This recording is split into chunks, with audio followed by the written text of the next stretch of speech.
અમારા રાજકોટ બાર એસોસિએશનના એક સભ્ય રવિભાઈ વાઘેલા એડવોકેટ છે. એમને ગઈકાલે ગાંધીગ્રામ યુનિવર્સિટી પોલીસ સ્ટેશનમાં પોલીસ કોન્સ્ટેબલ સાથે ઘર્ષણ થયેલું. એમના કહેવા મુજબ એમના અરજદારને ગઈકાલે ગાંધીગ્રામ યુનિવર્સિટી પોલીસ સ્ટેશને બોલાવેલા અને એમના ક્લાયન્ટને એવું કીધેલું કે તમે કોરા કાગળમાં સહી કરી દો, જેથી આ રવિભાઈ વાઘેલાના ક્લાયન્ટે એમને એડવોકેટને ત્યાં પોલીસ સ્ટેશને બોલાવતા પોલીસવાળાએ ન શોભે એવું વર્તન એડવોકેટ સાથે કરી ગાળો આપીને ખૂબ જ હેરાન પરેશાન કરેલ છે. એ સંબંધે અમને બાર એસોસિએશનને જાણ કરતા અમારી રાજકોટ બાર એસોસિએશનના હોદ્દેદારો રાજકોટ ગાંધીગ્રામ યુનિવર્સિટી પોલીસ સ્ટેશને ગયેલા અને ત્યાં રજૂઆત કરેલી.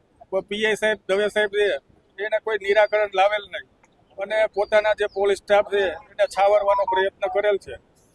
તેમજ પીઆઈ દવે સાહેબ તરફથી કોઈ જ નિરાકરણ ન લાવતા અને અમારી રજૂઆત યોગ્ય રીતે ધ્યાને ન લેતા હાલ અમે પોલીસ કમિશનર સાહેબ શ્રી રાજકોટને રજૂઆત કરવા આવેલા છે.